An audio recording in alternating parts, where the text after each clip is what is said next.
Hello students, welcome to LN digital Udaan PYQ series में मैं अमृत राज आपके लिए लेकर आया हूं वेव ऑप्टिक्स का पार्ट 2। तो आज हम वेव ऑप्टिक्स का पार्ट 2 देखेंगे। पार्ट 1 में हमने अच्छे वेव ऑप्टिक्स के क्वेश्चन देखे, इसके साथ साथ हमने ये भी देखा कि इस चैप्टर में कौन से सब टॉपिक्स को कितना वेटेज मिला हुआ है। तो बच्चों, विदाउट डिले आइए स्टार्ट करते हैं आज हम वेव ऑप्टिक्स का पार्ट 2। तो देखिए, हमारे सामने जो फर्स्ट क्वेश्चन है वेव ऑप्टिक्स का, वो क्या बोल रहा है? The value of numerical aperture of the objective lens of a microscope is equal to 1.25। ये न्यूमेरिकल अपर्चर है। If the light of wavelength lambda की वैल्यू दी है 5000 angstrom is used, the minimum separation between the two points to be seen as distinct, यानी D minimum की value पूछा। तो बच्चों, ये डायरेक्ट फॉर्मूला बेस्ड सवाल है, लेकिन न्यूमेरिकल अपर्चर और डी मिनिमम से रिलेटेड क्वेश्चन फॉर इंस्ट्रूमेंट काफी सारे आते हैं, इसलिए ये हमें पता होना चाहिए। तो देखिए कैसे सॉल्व करते हैं। हमारे पास सिंपल फॉर्मूला होता है डी मिनिमम का।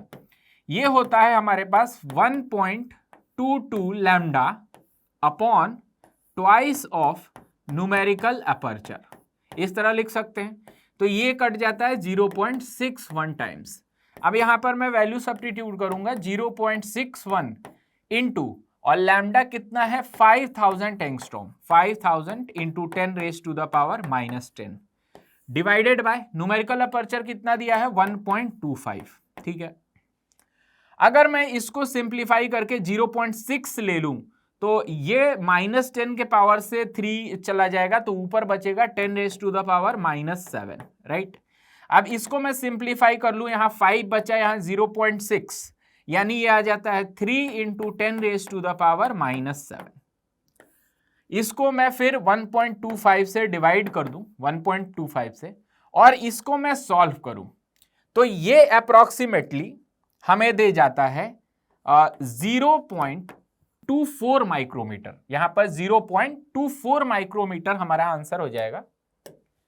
तो answer will be 0.24 micrometre, 0.24 micrometer.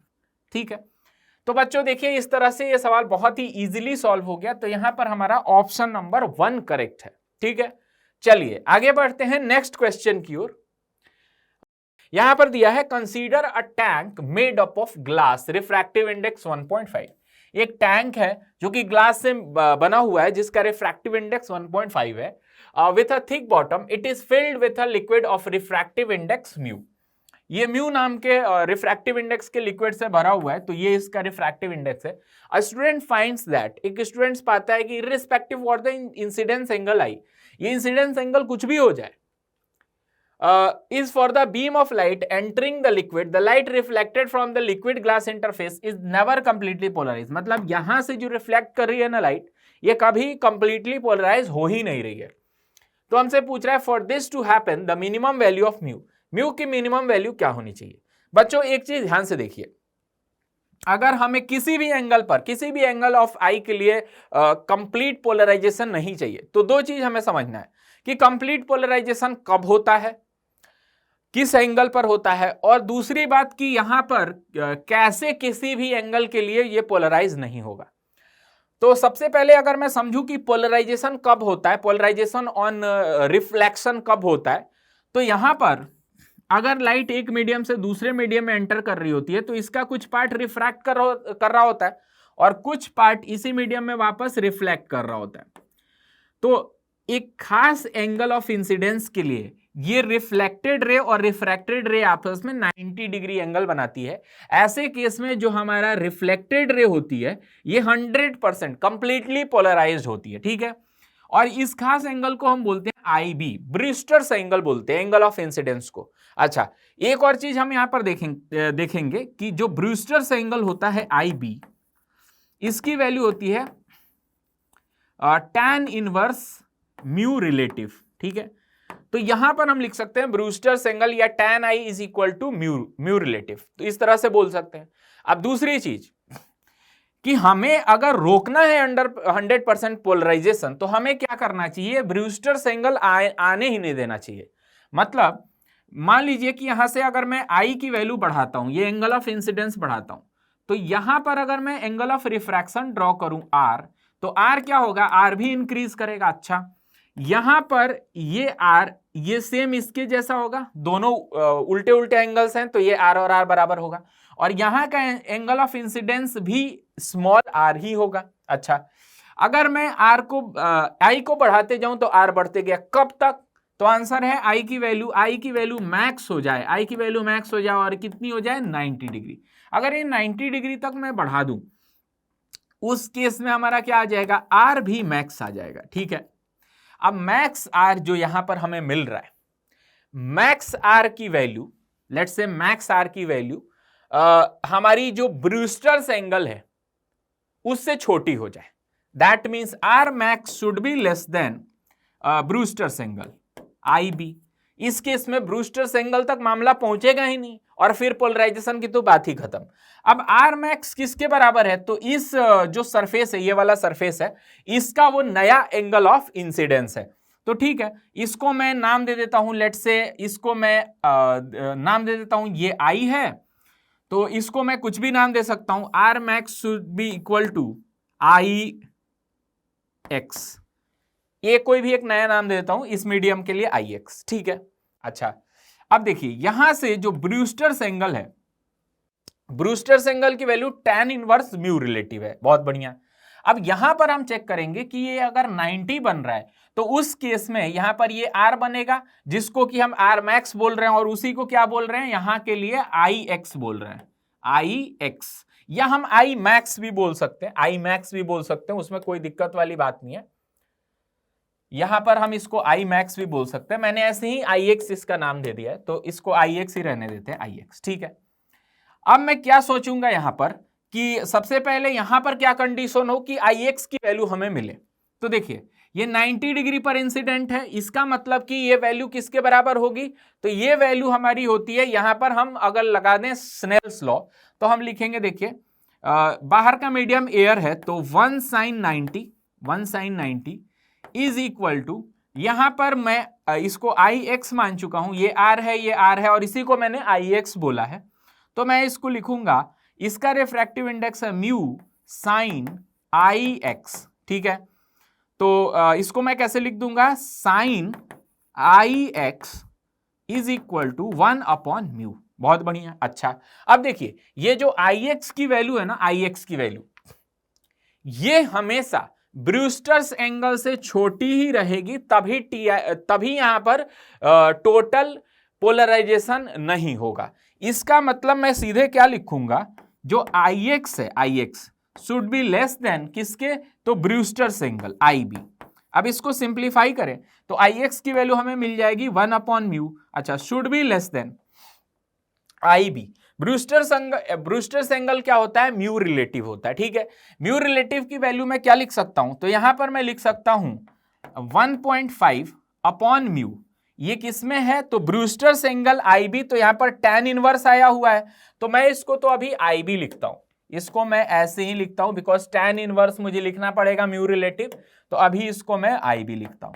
अच्छा, अगर मैं इनके दोनों तरफ, ये चीज हमारी साइन इनवर्स के साथ आ रही है, साइन इनवर्स 1/μ, और ये चीज हमारी क्या है, आई बी। अच्छा, तो मैं अगर दोनों तरफ साइन ले लूं, साइन, तो ये कितना आ जाएगा, साइन इनवर्स 1/μ, और साइन इसके साथ ले लूं तो ये आ जाएगा 1/μ शुड बी लेस देन किसके, तो ये आ जाएगा साइन आई बी। अब देखिए यहां पर हमारा tan आई बी की वैल्यू म्यू रिलेटिव मालूम है, tan I B is equal to mu relative. ठीक है, तो साइन आई बी की वैल्यू कितनी आ जाएगी, sine I B is equal to mu relative की वैल्यू मैं क्या लिखूंगा, ये लिखूंगा म्यू रिलेटिव की वैल्यू 1.5/μ, तो यहां से कितना आ जाएगा हमारे पास म्यू रिलेटिव, तो साइन आई बी के लिए मैं इसका यूज करूंगा म्यू रिलेटिव के टर्म्स में, तो देखिए म्यू रिलेटिव को मैं यहां पर लिख देता हूं, mu relative is equal to 1.5/μ। अब साइन आई बी की वैल्यू तो देखिए मैं ऐसे लिख सकता हूं 1.5 divided by under root of 1.5 का स्क्वायर प्लस म्यू का स्क्वायर। ठीक है, अब यहां पर मैं साइन आई बी की वैल्यू को सब्स्टिट्यूट कर सकता हूं, तो यह आ जाएगा 1 upon mu should be less than 1.5 upon under root of 1.5 का स्क्वायर प्लस म्यू का स्क्वायर। ठीक है, अब दोनों तरफ अगर मैं क्रॉस मल्टीप्लाई करके स्क्वायर कर दूं तो ये क्या आ जाएगा, ये आ जाएगा 1.5 का स्क्वायर प्लस म्यू का square should be less then कितना, 1.5 म्यू का होल स्क्वायर। अगर मैं इसको सिंप्लीफाई करूं तो 1.5 म्यू का स्क्वायर बनेगा 2.25 म्यू स्क्वायर। अच्छा, फिर हमारे पास इधर क्या बनेगा, तो म्यू स्क्वायर इधर है तो 2.25 mu square minus mu square, that means 1.25 mu square, और इधर कितना है 1.5 का होल स्क्वायर। ठीक है, तो हम ऐसे लिख सकते हैं यहां पर 1.25 mu square should be greater then, यहां की कंडीशन इज इक्वल टू 1.5 का स्क्वायर, यानी ये कितना आ जाएगा 2.25। तो म्यू स्क्वायर की वैल्यू मैं लिख सकता हूं should be greater then 2.25 upon 1.25। Decimal से डेसिमल चला गया। अब इसको 25 से अगर मैं कैंसिल करूं तो ये 9 टाइम्स और ये 5 टाइम्स, तो mu should be greater than root, यहां पर रूट ऑफ 9/5 जिसको मैं डायरेक्टली लिख सकता हूं, रूट ऑफ 9/5 को लिख सकता हूं 3, ये आ जाएगा 3 अपॉन रूट 5। अगर मैं बाउंड्री कंडीशन ले लूं ग्रेटर देन, ये तो परफेक्टली सेफ इक्वेशन मैंने लिया है, अगर मैं बाउंड्री कंडीशन ले लूं तो यहां पर क्या आ जाएगा, ये आ जाएगा 3/√5 जो कि ऑप्शन नंबर 1 में दिख रहा है। तो हमारा क्या है, ऑप्शन नंबर 1 करेक्ट है। ठीक है बच्चों, तो चलिए आगे बढ़ते हैं। आई होप ये क्वेश्चन आपको बहुत अच्छे समझ में आया होगा। ये one of the best questions है जो प्रीवियस ईयर्स में हमें वेव ऑप्टिक्स से देखने को मिला है। तो कभी कभी ऐसे क्वेश्चंस भी पूछे जा सकते हैं जो थोड़े से ट्रिकी हैं, बट अगर हमें सारा कॉन्सेप्ट क्रिस्टल क्लियर है तो उसमें परेशान होने की जरूरत नहीं है। चलिए आगे बढ़ते हैं, एक और क्वेश्चन देखते हैं। देखिए यहां पर बोल रहा है, in a Young's double slit experiment the slits are separated by 0.3 mm। इसका मतलब ये स्मॉल डी की वैल्यू दिया है 0.3 mm। ठीक है, and the screen is 1.5 metre away from the plane of slits, यानी स्क्रीन कितना है 1.5 मीटर अवे है प्लेन ऑफ द स्लिट से। Distance between fourth bright fringes on both side of the central bright is 2.4। The frequency of the light use, देखिए इसको कैसे solve करेंगे। हमें क्या बोला है, fourth bright fringe, fourth bright fringe की जो डिस्टेंस आएगी, लेट्स से कि ये YDAC सेटअप है और यहाँ पे 2 स्लिट्स है, तो यहां से Y फोर्थ ब्राइट, इसके लिए मैं क्या लिखूंगा, यहां पर लिखूंगा 4D lambda upon small D, ये फोर्थ ब्राइट की पोजीशन एक साइड। अच्छा, फिर इतनी ही होगी इधर दूसरी साइड, दैट मीन्स इसमें 2 से मल्टीप्लाई कर दूं तो डिस्टेंस जो आ जाएगा दोनों फोर्थ के बीच में, ये आ जाएगा 8D लैम्डा अपॉन डी। ठीक बात। अब क्या बोल रहा है कि हमसे बोल रहा है कि ये जो डिस्टेंस है ये है 2.4 सेंटीमीटर, ये 2.4 सेंटीमीटर, बहुत बढ़िया। अच्छा, अब हम क्या करें, अब यहां से कैपिटल डी की वैल्यू 1.5 दे रखा है, तो 8 इंटू 1.5 और लैम्डा हमें नहीं मालूम है तो लैम्डा को लैम्डा रहने दें, और डी स्मॉल डी की वैल्यू कितनी है 0.3 mm, तो ये कितना आ जाएगा इंटू 10⁻³ इज इक्वल टू 2.4। इसको मीटर में कन्वर्ट कर लूं तो कितना आएगा 10⁻²। बहुत बढ़िया, यहां से ये 5 टाइम्स चला जाएगा। अच्छा, फिर इसके बाद से आप देखते हैं लैम्डा की वैल्यू निकालते हैं, तो ये ऊपर 5 इंटू 8 कितना आ जाएगा 40 लैम्डा बिकम्स, ये किसके बराबर हो जाएगा, ये दूसरी साइड जाके क्रॉस मल्टीप्लाई होगा तो ये बचेगा 2.4 इंटू 10⁻⁻5। ठीक है, तो ये लैम्डा की वैल्यू कितनी आ गई बच्चों, लैम्डा की वैल्यू हमारी आ जाएगी 2.4 डिवाइडेड बाय 40 इंटू 10⁻⁻5। ठीक है, तो यहां से ये इसको हम 10⁻⁻6 कर सकते हैं और इसको कर सकते हैं 0.6 इंटू 10⁻⁻6 मीटर। अब मुझे इससे क्या निकालना है, फ्रीक्वेंसी निकालनी है बच्चों। तो हम जानते हैं frequency is equal to C upon lambda. C की वैल्यू 3 इंटू 10⁸ होती है और इसकी वैल्यू कितनी 0.6 इंटू 10⁻⁻6। तो ये ऊपर जाएगा तो ये बन जाएगा अपना, ये 5 टाइम्स चला जाएगा, 5 इंटू 10⁻14। ये किस में आएगा, SI यूनिट हर्ट्ज में आएगा। तो बच्चों जो हमारा आंसर आने वाला है फिल इन द ब्लैंक्स में, दैट इज 5। तो यहाँ पर हमारा आंसर 5 आ गया। बहुत बढ़िया, ये क्वेश्चन भी हमने सॉल्व कर लिया। आगे बढ़ते हैं एक नेक्स्ट क्वेश्चन की ओर। नेक्स्ट क्वेश्चन देखते हैं। देखिए इस क्वेश्चन में क्या बोला बच्चों, इस क्वेश्चन में बोल रहा है the width of one of the two slits in a Young's double slit experiment is 3 times the other slit। ठीक है, एक स्लिट का जो हमारे पास विड्थ है ना वो दूसरे के 3 टाइम्स है। If the amplitude of the light coming from a slit is proportional to the slit width, उसने बोला कि जो एम्पलीट्यूड है ना ये प्रोपोर्शनल टू किसके है, स्लिट विड्थ के।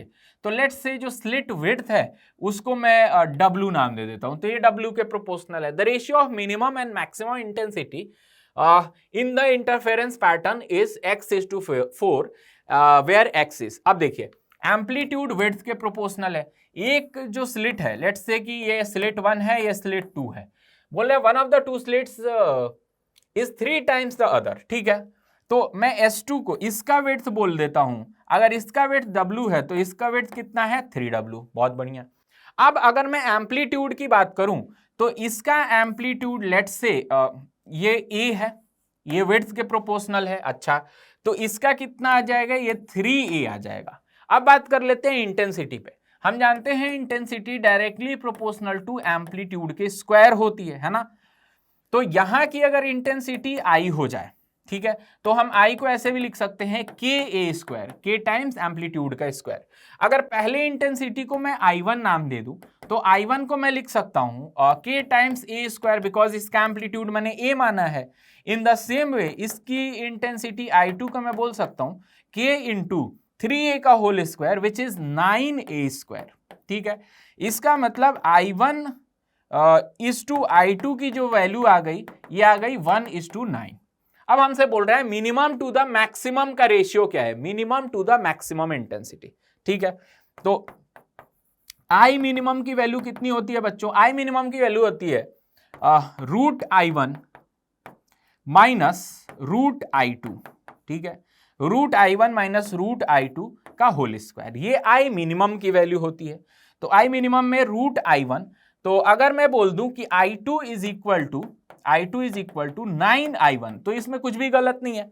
तो यहां पर ये आ जाएगा √I1 और ये आ जाएगा माइनस √9I1, तो यहां से आ जाएगा 3√I1 और इसका स्क्वायर है ना। अब इसके बाद से हमारा क्या आ जाएगा, I max।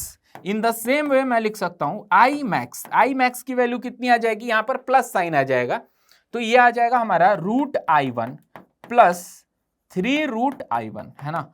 अब क्या करूं, इसका होल स्क्वायर।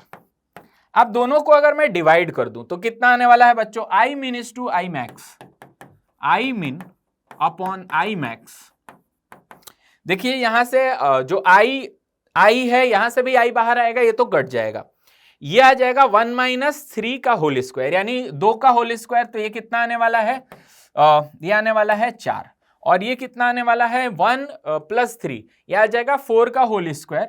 तो 4 का होल स्क्वायर ये आ जाएगा 16, तो ये कितना आ जाएगा 1/4। अब देखिए ऑप्शन में क्या दिया है, x:4, तो x की वैल्यू हमें कितनी मिल गई बच्चों, x की वैल्यू 1 मिल गई। ठीक है, तो इस तरह से ये क्वेश्चन भी हमसे सॉल्व हो गया। आगे बढ़ते हैं, एक और क्वेश्चन लेते हैं। देखिए नेक्स्ट क्वेश्चन क्या है, in free space an electromagnetic wave of 3 gigahertz and 3 gigahertz, ठीक है, ये रिपीट हो गया, frequency strikes over the edge of an object of size λ/100। ठीक है, λ/100 साइज के ऊपर क्या है वो गिर रही है। Where lambda is the wavelength of the wave in free space then the phenomena which happens there will be. ठीक है, जो फेनोमेना वहां पर होगा। अब ये दिया है हमें λ/100 और वो फ्रीक्वेंसी वो दिया हुआ है हमें 3 गीगाहर्ट्ज। ठीक है, तो देखिए एक चीज तय है कि ये जो ऑब्जेक्ट साइज है ना वो वेवलेंथ के 100 गुना कम है। अब देखिए यहां पर जितने फेनोमेना हमें दिखाया गया है, reflection, refraction, diffraction, scattering. Reflection और रिफ्रैक्शन तब होता है जब ऑब्जेक्ट साइज जो हमारा होता है वो वेव साइज से बहुत बड़ा होता है, जैसे प्रिज्म, लेंस, मिरर्स, इन सब का साइज जो वेव होती है उसके वेवलेंथ से बहुत बड़ा होता है। तो यहां पर डेफिनेटली रिफ्लेक्शन, रिफ्रैक्शन तो होगा ही नहीं। ठीक है, अब बात करते हैं डिफ्रैक्शन की। डिफ्रैक्शन कब होता है, जब ये हमारा साइज ऑफ द ऑब्जेक्ट होता है या साइज ऑफ द स्लिट होता है वो वेवलेंथ के रेंज में होना चाहिए, जबकि ये रेंज में नहीं है, ये 100 गुना ऑब्जेक्ट क्या है उससे छोटा है। तो डिफ्रैक्शन भी नहीं होगा, रिफ्लेक्शन भी नहीं होगा, रिफ्रैक्शन भी नहीं होगा, तो एक ही ऑप्शन बचता है स्कैटरिंग। तो हाँ, साइज अगर छोटा हो जाए तो स्कैटरिंग पॉसिबल है। तो हमारा करेक्ट आंसर है वो कितना है बच्चों? तो करेक्ट आंसर इज 4। ठीक है, चलिए आगे बढ़ते हैं, नेक्स्ट क्वेश्चन लेते हैं बच्चों। देखिए नेक्स्ट क्वेश्चन में क्या बोल रहा है, in a Young's double slit experiment performed using a monochromatic light. एक सिंगल वेवलेंथ की लाइट लिया हुआ है ऑफ वेवलेंथ लैम्डा, यहां पर ये लैम्डा वेवलेंथ है, और व्हेन अ ग्लास प्लेट, एक ग्लास प्लेट है जिसका थिकनेस है 1.5, जिसका रिफ्रैक्टिव इंडेक्स 1.5 है और थिकनेस x लैम्डा है, is introduce in the path of one of the interfering beams. वो किसी एक इंटरफेयरिंग बीम के पाथ में लाया गया। The intensity at the position where central maximum occurred previously remains unchanged, value of x will be. देखिए बच्चों, जब भी हमारे पास YDSC सेटअप है, ऐसा दो स्लिट्स हैं और ये हमारी स्क्रीन है, तो लेट्स से कि ये जो ग्लास नहीं इंट्रोड्यूस किया गया, तब यहां पर सेंट्रल मैक्सिमा बन रहा होगा। बोल रहा है कि अगर किसी एक के पाथ में ग्लास इंट्रोड्यूस कर दिया गया टी थिकनेस का, तब भी यहां पर मैक्सिमा बन रहा है। मतलब डेफिनेटली एक बात तो तय है, अब ये सेंट्रल मैक्सिमा नहीं बनेगा, ये फर्स्ट मैक्सिमा, सेकंड मैक्सिमा और कुछ बन सकता है, लेकिन ये ये सेंट्रल मैक्सिमा नहीं बनेगा। इसका मतलब इस दोनों वेव्स के बीच में जो हमारा पाथ डिफरेंस है डेल्टा एक्स, वो किसकी वजह से क्रिएट हो रहा है? वो optical path length travelled in this thickness of glass, इस ग्लास में ऑप्टिकल पाथ ट्रैवल करने की वजह से हो रहा है। और वो किसके बराबर होगा? क्योंकि फिजिकल डिस्टेंसेस बराबर है, तो केवल ऑप्टिकल पाथ डिफरेंस आएगा, which is mu minus 1 into T. अब देखिए मैं ऐसे लिख सकता हूं, mu minus 1 into T should be equal to N lambda. ठीक है, एन लैम्डा के बराबर हो सकता है, बिकॉज ये सेंट्रल मैक्सिमा नहीं है, इसलिए एन की वैल्यू 0 नहीं हो सकती, एन की वैल्यू 1 हो सकती है, 2 हो सकती है, एंड सो ऑन। ठीक है, हमसे क्या पूछा है? एक्स की वैल्यू, थिकनेस एक्स लैम्डा है, तो हमें क्या निकालना है? एक्स की वैल्यू निकालनी है। ठीक है, हमें टी की वैल्यू अगर निकाली जाए तो N lambda upon mu minus 1। ठीक है, म्यू कितना दे रखा? 1.5, तो मैं लिख सकता हूं N lambda upon 1.5 minus 1, it become 0.5। अब देखिए N is not equal to 0, ये 0 नहीं हो सकता है, तो एन की वैल्यू क्या होगी? 1। अब अलग अलग वैल्यूज पर चेक कर सकते हैं।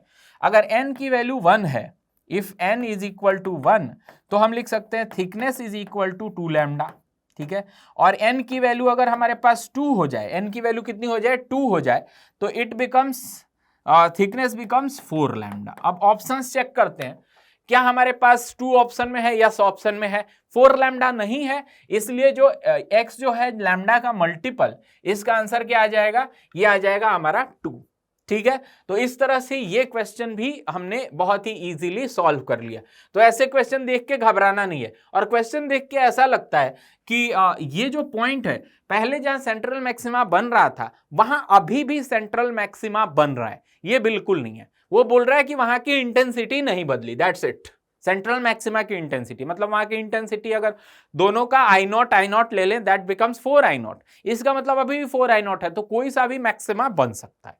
राइट, चलिए आगे बढ़ते हैं नेक्स्ट क्वेश्चन की ओर। बच्चों एक क्वेश्चन देखिए, using Young's double slit experiment a monochromatic light of wavelength 5000 angstrom produces fringe width 0.5 millimeter. If another monochromatic light of wavelength 6000 angstrom is used and the separation between the slits is double, अगर slit के बीच का separation क्या कर दिया जाए? Double कर दिया जाए, then the new fringe width, नया फ्रिंज विड्थ क्या होगा? ठीक है, बहुत सिंपल सा सवाल है। फ्रिंज विड्थ की वैल्यू कितनी होती है बच्चों? फ्रिंज विड्थ का फॉर्मूला होता है डी लैम्डा अपॉन डी। ठीक है, हमसे क्या चेंज करने को बोला है यहां पर? उसने बोला है एक तो हमने वेवलेंथ चेंज कर दिया, और उसके बाद से हमने सेपरेशन ऑफ स्लिट्स चेंज कर दिया, यानी स्मॉल डी चेंज कर दिया। तो मैं दोनों का लिख देता हूं, beta 1 is equal to D, capital D तो वही रहेगा, डी लैम्डा 1 अपॉन डी 1। अच्छा, बीटा 2 की वैल्यू कितनी आ जाएगी? D lambda 2 upon D 2। ठीक है, नया फ्रिंज विड्थ पूछ रहा है, यानी बीटा 2 पूछ रहा है, तो मैं क्या करूंगा? इक्वेशन 1 और ये इक्वेशन 2 को 1 से अगर मैं डिवाइड कर देता हूं, तो it becomes beta 2 upon beta 1 is equal to कितना आएगा? डी लैम्डा 2 अपॉन डी 2, और ये कितना आ जाएगा अपॉन में? तो ऊपर चला जाएगा D1 upon D lambda 1, capital D से कैपिटल डी कैंसिल हो गया, लैम्डा 2 अपॉन लैम्डा 1। लैम्डा 2 की वैल्यू कितनी है, ये है 6000, राइट, एंगस्ट्रॉम में है, तो एंगस्ट्रॉम नीचे भी है तो केवल 6000 लिख देता हूं, इनटू D1। तो D1 को एज इट इज रहने दें, और D2 बोल रहा है कि फ्रिंज विड्थ को क्या किया जाए, another light of wavelength is used and separation between the slit is double, यानी D2 becomes twice of D1, ठीक है। तो यहां पर देखिए ये ट्वाइस ऑफ D1 हो गया, और लैम्डा वन कितना है भाई, तो ये है हमारे पास 5000, इससे ये कैंसिल हो गया, ये कितना हो गया, 3 0 से 3 0 चला गया, ये हो गया हमारा कितना 10, तो 0.6 आ जाएगा, है ना। तो beta 2 is equal to 0.6 beta 1। Beta 1 की वैल्यू कितनी है, तो देखिए फ्रिंज विड्थ हमें दिया हुआ है 0.5, तो 0.5 इंटू 0.6 ये कितना आने वाला है, 3 और 0, और फिर 2 डेसिमल के बाद इधर आ जाएगा, दैट बिकम्स 0.30 mm। ये कौन से ऑप्शन में है, ऑप्शन नंबर 4। ऐसे में हमारा चौथा ऑप्शन क्या है, करेक्ट है, ठीक है बच्चों। चलिए आगे बढ़ते हैं, एक और क्वेश्चन लेते हैं नेक्स्ट। देखिए इस क्वेश्चन में क्या बोल रहा है, इन YDSC experiment the two slits है 0.6 mm distance apart, interference pattern is observed on the screen eight a distance 80 centimetre from the slits, ठीक है।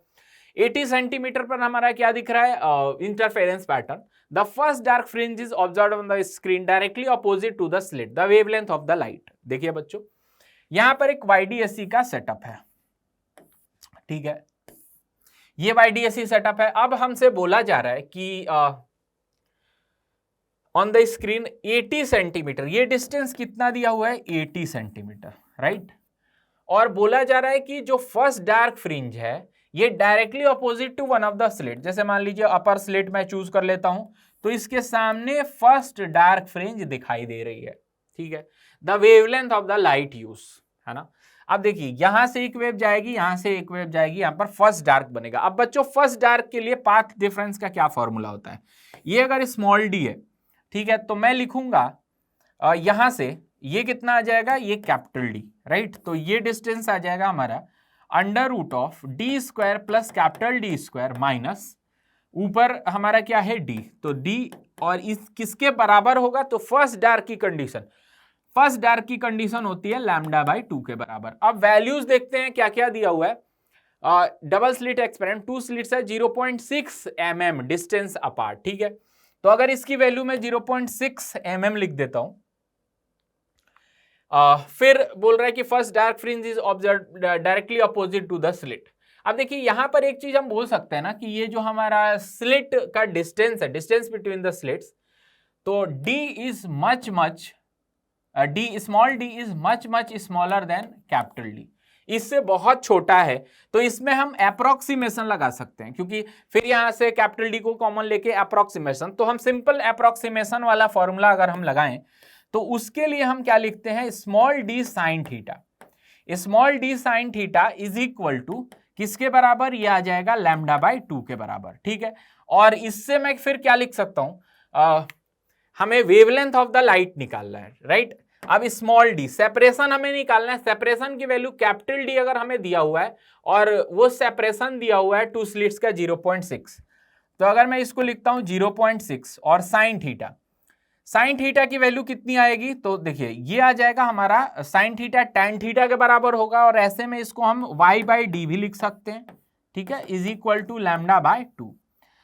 अब y की वैल्यू कितनी है, तो y इज दिस डिस्टेंस, है ना, ये वाली डिस्टेंस y की वैल्यू क्या मैं d/2 लिख सकता हूं, स्मॉल d/2, तो ठीक है, यहां पर 0.6 इंटू स्मॉल d/2 इज 0.3, और कैपिटल D कितना है बच्चों, तो कैपिटल D यहां पर 80 सेंटीमीटर को अगर मैं मीटर में कन्वर्ट कर लूं, ये मेरा D है तो मिलीमीटर में है, और ये भी मेरा मिलीमीटर में है, तो 2 मिलीमीटर आ गए, तो 10⁻⁻⁶ ऑलरेडी ऊपर रहेगा, और नीचे इसको मैं मीटर में कन्वर्ट कर लूं तो 0.8, और ये किसके बराबर होगा, ये λ/2, ठीक है। तो अब 2 को इधर ले आके मैं मल्टीप्लाई कर सकता हूं, या एज इट इज रहने दूं λ/2, तो इससे ये कितना कट जाएगा, ये डेसिमल से डेसिमल चला जाएगा, ठीक है। और फिर ये 2 से ये 4 टाइम्स चला जाएगा, ऊपर 6 नीचे 4, ठीक है। तो 6 और 4 और ये कितना हो गया 0.3, तो 6 इंटू 0.3 तो यह आ जाएगा 1.8 अपॉन 4 और into 10 raise to the power -6, ये हमारी क्या आ जाएगी वेवलेंथ। अब इसको नैनोमीटर में हमें भरना है, तो देखिए बच्चों इसको अगर मैं सिंप्लीफाई करूं तो 4 4 जा 16, तो ये आ जाएगा 0.4 और 5 into 10 raise to the power -6 आ गया है। अब नैनोमीटर में तो 10 रेज टू द पावर -3 से मल्टीप्लाई और मैं डिवाइड कर दूं -3 से, तो 3 ऊपर चला जाएगा और ये कितना बन जाएगा 450 यानी 450 नैनोमीटर। तो यहां से जो हमारा आंसर आ रहा है दैट इज 450 नैनोमीटर। ठीक है, तो यहां से इसका आंसर क्या हुआ बच्चों 450 नैनोमीटर। तो चलिए आगे बढ़ते हैं, एक और क्वेश्चन लेते हैं। नेक्स्ट देखिए यहां पर बोल रहा है in a Young's double slit experiment and angular width of the fringe is 0.35। ठीक है, on a screen placed at 2 meter away for the particular wavelength of 450 nanometre. 450 nanometre wavelength के लिए स्क्रीन 2 मीटर अपार्ट है। ठीक है, the angular width of the fringe when whole system is immersed in the medium of refractive index 7/5 is 1 upon alpha. देखिए angular width की अगर बात करें डेल्टा थीटा तो इसकी वैल्यू लैम्डा बाय डी होती है। ठीक है, और हम जानते हैं फ्रिंज विड्थ वो कितनी टाइम्स कम हो जाती है, तो ये हमारे पास delta theta becomes delta theta upon mu, या simply fringe width becomes beta by mu जब हम किसी मीडियम में उसको डुबो देते हैं। तो यहां पर इसकी वैल्यू अगर मुझे कितनी दे रखी है 0.35, डिग्री में ही ले लेते हैं, चूंकि इसकी वैल्यू रेडियन में आ रही है तो इसमें मैं डिग्री में ले लूं, क्योंकि रेडियन में मल्टीपल है तो मान लेते हैं कोई एक कांस्टेंट के हो गया। वापस से मुझे डिग्री में ही कन्वर्ट करना है इसलिए मैं डिग्री में प्रीफर कर रहा हूं। तो नया जो हमारा डेल्टा थीटा डैश आने वाला है ये कितना आ जाएगा, तो ये delta theta upon mu, refractive index कितना है 7/5, तो 7 नीचे 5 ऊपर। अब डेल्टा थीटा इसको मैं क्या लिखूंगा, ये लिखूंगा 0.35 के, ये वैल्यू किसमें है रेडियन में, और फिर डिग्री में कन्वर्ट करने के लिए के से मैं डिवाइड भी कर दूंगा, तो इनटू 5 डिवाइडेड बाय 7 और फिर के से डिवाइड कर दूंगा क्योंकि मुझे वापस किसमें चाहिए डिग्री में। तो यहां से क्या आ जाएगा ये आ जाएगा 0.5 और 0.05, ये आ जाएगा हमारा 0.05। तो अगर मैं इन दोनों को मल्टीप्लाई करूं तो कितना आ जाएगा 25 और 2 पॉइंट के बाद डेसिमल तो 0.25। ठीक है, अब इसको मैं लिखूं 1 अपॉन अल्फा, तो 1 upon alpha is equal to 0.25। तो यहां से अल्फा की वैल्यू कितनी आती है बच्चों, अल्फा की वैल्यू आती है 4। तो यहां पर जो फिल इन द ब्लैंक्स में हमारा जो आंसर आएगा दैट इज 4। तो यहां पर 4 हमारा आंसर हो गया, तो ये एक इंटीजर टाइप 4 आंसर हुआ। ठीक है, तो आई होप ये कॉन्सेप्ट भी क्लियर होगा। तो देखिए यहां पर अपने को थोड़ा सा घुमाएगा, वो लीनियर विड्थ ना देके एंगुलर विड्थ दिया, उससे कोई फर्क नहीं पड़ता बच्चों।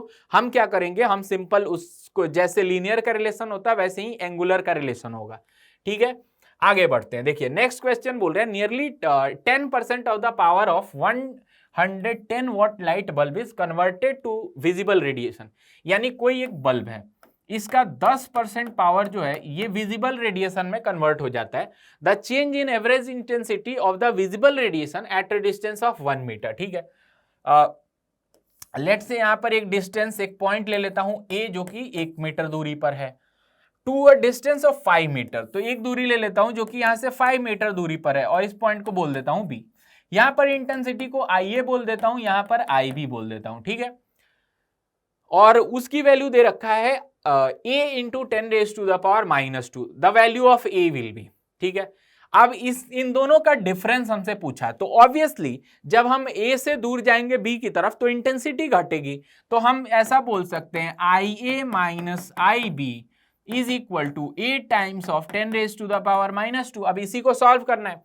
अब इंटेंसिटी कैसे निकालते हैं, इंटेंसिटी का फॉर्मूला होता है पावर अपॉन एरिया।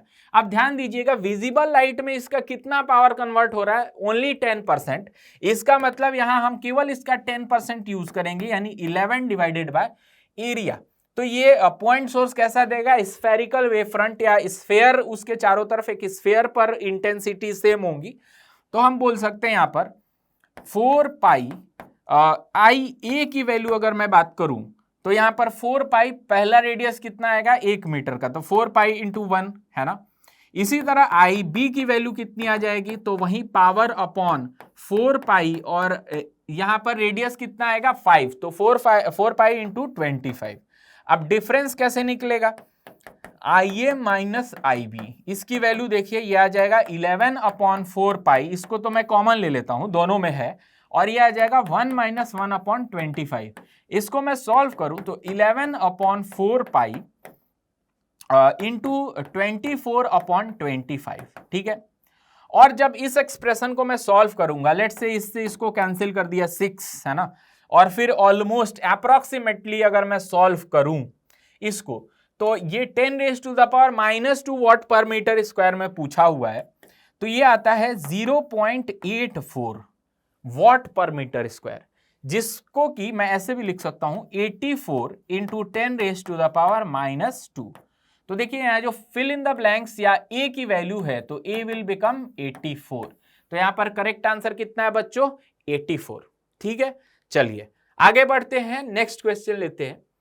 यहां पर क्वेश्चन में बोल रहा है, a light whose electric field vectors are completely removed by using a good polaroid, polaroid का यूज करके लाइट का इलेक्ट्रिक फील्ड वेक्टर कंप्लीटली हटा दिया गया है, allowed to incident on surface of prism at Brewster's angle, किसी prism पर Brewster's angle से गिराया गया, choose the most suitable option for the phenomena related to prism. Prism पर क्या होगा सबसे सुटेबल फेनोमेना, तो एक चीज देखिए, ब्रूस्टर्स एंगल कब काम आता है, जब वहां पर पोलराइजेशन की जरूरत होती है। तो एक ऐसा हमें लाइट गिराया जा रहा है जो जिसमें इलेक्ट्रिक फील्ड है ही नहीं, दैट मीन्स वो पोलराइज किसको करता है, इलेक्ट्रिक फील्ड। अब कुछ है ही नहीं तो किसको पोलराइज करेगा, इसका मतलब ब्रूस्टर्स एंगल पर पोलराइजेशन कब होता है, जब रिफ्लेक्टेड बीम और रिफ्रैक्टेड बीम आपस में 90 बनाए। तो यहां पर तो इलेक्ट्रिक फील्ड का पोर्शन है ही नहीं, तो जो हमारा रिफ्लेक्टेड का पोर्शन है वो तो गायब है, क्योंकि वहीं पोलराइज होकर उसी मीडियम में वापस जाएगा, तो हमारा क्या होगा, कंप्लीटली दूसरे मीडियम में ट्रांसफर हो जाएगा। तो देखो रिफ्लेक्शन एंड रिफ्रैक्टेड रे विल बी परपेंडिकुलर, ये तो गलत है क्योंकि इलेक्ट्रिक फील्ड है ही नहीं, तो किसको पोलराइज करेगा, वे will propagate along the surface of the prism, बिल्कुल गलत है, कोई रीजन नहीं है। No refraction and there will be total reflection of the light, no way, refraction तो होगा, तो ये बात गलत है। तो जो चौथा ऑप्शन है no reflection and there will be total transmission, वो कंप्लीटली दूसरे मीडियम में जाएगी, ठीक है बच्चों। चलिए, तो ये हमारे पास एक कॉन्सेप्ट बेस्ड क्वेश्चन था, तो ये चीजें हमें इंफॉर्मेशन के फॉर्म में पता होनी चाहिए, तो हम सॉल्व कर पाएंगे, नहीं तो नहीं सॉल्व कर पाएंगे। आगे बढ़ते हैं, एक और क्वेश्चन लेते हैं। इस क्वेश्चन में दिया, ये असर्शन रीजन टाइप क्वेश्चन है। इस क्वेश्चन में दिया है, given below are two statements, one is labeled as assertion A and other is labeled as assertion R, ठीक है। assertion A क्या बोल रहा है, the phase difference of two light waves change if they travel through different media having same thickness, ठीक है। अलग अलग मीडिया में ट्रेवल करती है जिसका थिकनेस क्या है, same, but different indices of refraction, अलग अलग उनका रिफ्रैक्टिव इंडेक्स है। अब रीजन क्या बोलता है, wavelength of waves are different in different media, ठीक है। सेम थिकनेस के अलग अलग मीडिया में अगर ट्रैवल कर रही है जिनका रिफ्रैक्टिव इंडेक्स अलग है, ठीक है, तो दोनों के बीच का फेज डिफरेंस चेंज होगा, ये पहला स्टेटमेंट है। तो डेफिनेटली दोनों के बीच में क्या होगा, फेज डिफरेंस चेंज होगा। जैसे ये वाली लाइट बीम है ए और ये वाली लाइट बीम है B, if they travel through given two statements, one level, एक के लिए असर्शन है दूसरे के लिए reason, the phase difference of two light waves, ये दो लाइट वेव्स है A and B, if they travel through different media having same thickness, जैसे अलग अलग मीडियम है, इनका थिकनेस टी और टी है, ठीक है, but different indices of refraction, यहां पर μ1 हो गया, ये μ2 हो गया, तो फेज डिफरेंस इसके बीच में और इसके बीच में चेंज होगा, डेफिनेटली अलग होगा, क्योंकि यहां पर जो ऑप्टिकल पाथ लेंथ है, यहां पर ऑप्टिकल पाथ लेंथ है, दोनों अलग होगा, तो फेज डिफरेंस भी चेंज होगा, नो डाउट। तो पहला स्टेटमेंट तो सही हो गया। ये इसलिए होता है क्योंकि wavelength of waves are different in different media, बिल्कुल वेवलेंथ अलग अलग मीडियम में अलग अलग होती है, ठीक है। तो जो रेयरर मीडियम होता है उसमें वेवलेंथ ज्यादा होती है और डेंसर मीडियम में वेवलेंथ क्या हो जाती है, कम। तो जो हमारा स्टेटमेंट जो रीजन के फॉर्म में दिया हुआ है ये भी सही है और पहले को करेक्ट एक्सप्लेन कर रहा है। तो देखिए कौन सा ऑप्शन सही है, यहां पर A and R are correct and R is the correct explanation of A. यहां पर ऑप्शन नंबर 3 यही हमारा करेक्ट ऑप्शन है। ठीक है, अब चलेंगे आगे, एक और क्वेश्चन देखेंगे। यहां पर दे रहा है a beam of light consisting of two wavelength, दो वेवलेंथ है, 7000 एंगस्ट्रॉम और 5500 angstrom is used to obtain interference pattern in Young's double slit experiment. The distance between the slit is 2.5 millimetre. बच्चों यहां पर डिस्टेंस बिटवीन द स्लिट्स कितना दिया है? 2.5 mm। ठीक है, इसको मैं ठीक से लिख देता हूं, ये 2.5 mm है, 2.5 मिलीमीटर। अच्छा, दो वेवलेंथ्स है, लैम्डा 1 इज 7000 एंगस्ट्रॉम, 7000 एंगस्ट्रॉम, और लैम्डा 2 की वैल्यू कितनी है? ये है 5500 एंगस्ट्रॉम। ठीक है, और distance between slits and screen, that means capital D given है, ये कितना गिवन है? तो 150 सेंटीमीटर। ठीक है, the least distance from central fringe where the bright fringes due to both the wavelength coincide, जहां दोनों वेवलेंथ की ब्राइट फ्रिंजेस कॉन्साइड करेगी। तो देखिए सिंपल कॉन्साइडिंग की क्या कंडीशन होगी, जैसे ये YDSC के स्लिट्स हैं और ये स्क्रीन है, लेट्स से यहां पर कहीं कॉन्साइड हो गई, तो दोनों के लिए y की वैल्यू क्या होगी? सेम। इसका मतलब क्या होगा? y1 is equal to y2। तो दोनों के लिए y1 और y2 की वैल्यू हम क्या लिखेंगे? लेट्स से कि जो पहली वेवलेंथ है उसके लिए y1 की वैल्यू क्या हो जाएगी? तो वो उसका n1th ब्राइट फ्रिंज होगा, और सेकेंड वेवलेंथ के लिए n2th ब्राइट फ्रिंज होगा। तो मैं पहले के लिए जो डिस्टेंस y1 लिखूंगा, तो ये लिखूंगा n1d लैम्डा 1 अपॉन d। ठीक है, और दूसरे के लिए क्या लिखूंगा? n2d lambda 2 upon D. ये दोनों सेम डिस्टेंस है तो बराबर कर देते हैं। अब कैपिटल डी से डी कट गया, स्मॉल डी से डी कट गया, that means n1 by n2 is equal to lambda 2 upon lambda 1। अब देखिए बच्चों, लैम्डा 2 की वैल्यू कितनी है? लैम्डा 2 है 5500, 5500, और लैम्डा 1 कितना है? तो ये है हमारे पास 7000। इस 20 से 20 कैंसिल हो गया, अगर 5 टाइम्स देखें तो 11 हो गया, और ये कितना हो गया? 14। इसका मतलब पहले का 11th दूसरे के 14th फ्रिंज ब्राइट फ्रिंज से क्या करेगा? कॉन्साइड। फिर पहले का 22th और सेकंड का कितना आ जाएगा? तो 28th, ये कॉन्साइड करेगा। तो हमसे मिनिमम पूछ रहा है, मिनिमम के लिए क्या कर ले? किसी एक का हम ले ले, जैसे n1 मतलब 11th ब्राइट फ्रिंज ले ले पहले के लिए, राइट? तो पहले के लिए 11th ब्राइट फ्रिंज का डिस्टेंस कितना हो जाएगा? तो देखिए यहां पर y1 is equal to 11 D, capital D की वैल्यू कितनी है? 150 सेंटीमीटर में है, तो ये मीटर में 1.5 डी, और लैम्डा कितना है? तो 7000 अपॉन स्मॉल डी कितना है? 2.5 mm।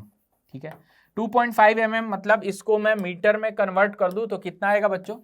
2.5 into 10 raise to the power -3, 2.5 into 10 raise to the power -3। ठीक है, अब इसको सिंप्लीफाई करते हैं तो देखिए हमें क्या मिलेगा? 1.5 है 2.5, तो डेसिमल से डेसिमल चला गया, 5 3 जा 15, 5 5 जा 25।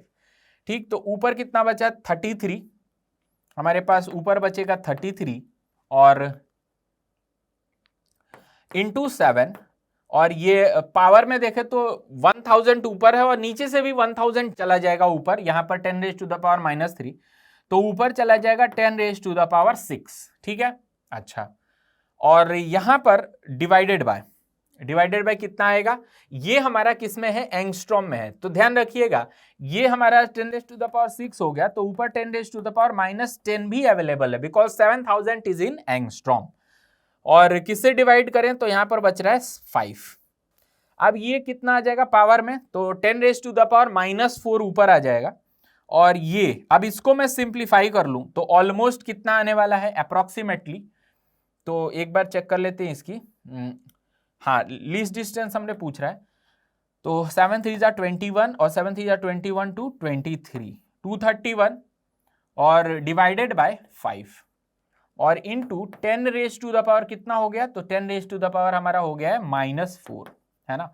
तो इसको अगर मैं सिंप्लीफाई करूं तो कितना आ जाएगा? 5 4 जा 20, और 5 6 जा 30, और 5 6 जा 30, और 5 2 जा 10। ठीक है, इसका मतलब यहां पर कितना आने वाला है?